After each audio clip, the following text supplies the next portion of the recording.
ভাইয়ের বন্ধুর প্রেমে পড়া। আসলে এটা কেমন অনুভূতি? একটা মেয়ে নিজের ভাইয়ের সবচেয়ে কাছের বন্ধুকে দেখে হঠাৎই ক্রাশ খেয়ে বসে।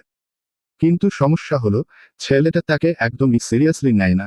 সে সরাসরি বলে দেয়, আমি কিন্তু ছোট মেয়েদের পছন্দ করি না।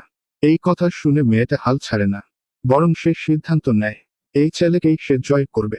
প্রথম ধাপ, উইচ্যাটে অ্যাড করা। তারপর শুরু হয় মনস্তাত্ত্বিক খেলা। কখনো কাছে টেনে নেয়, আবার হঠাৎ দূরে সরে যায়। সে জানে, যে মেয়েকে সহজে বোঝা যায় না, সেই ছেলেদের কাছে সবচেয়ে রহস্যময়ী। ছেলেটা ধীরে ধীরে কনফিউজড হয়ে পড়ে। সে বুঝতেই পারে না সে শিকার করছে নাকি নিজেই শিকারে পরিণত হচ্ছে।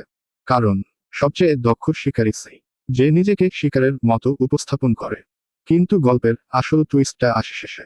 ছেলেটা হঠাৎ বলে বসে, আমি কিন্তু তোমার বোনকে পটাতে চাই। এই একটা কথায় মেয়েটার পুরো পৃথিবী থেমে যায়।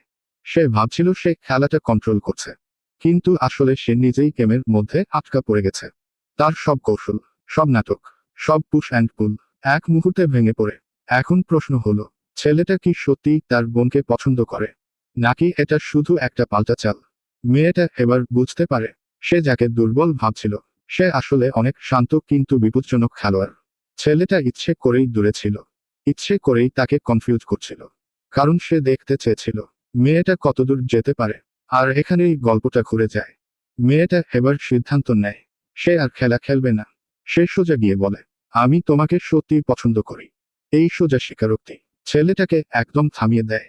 কারণ সে এতদিন গেম খেলতে অভ্যস্ত ছিল, কিন্তু সত্যিকার অনুভূতির সামনে সে প্রস্তুত ছিল না। শেষে বোঝা যায়, ভালোবাসার খেলায় যে বেশি চালাক হতে যায় সেই সবচেয়ে বেশি হারায়। আর যে সৎ থাকে শেষ পর্যন্ত জিতে যায়।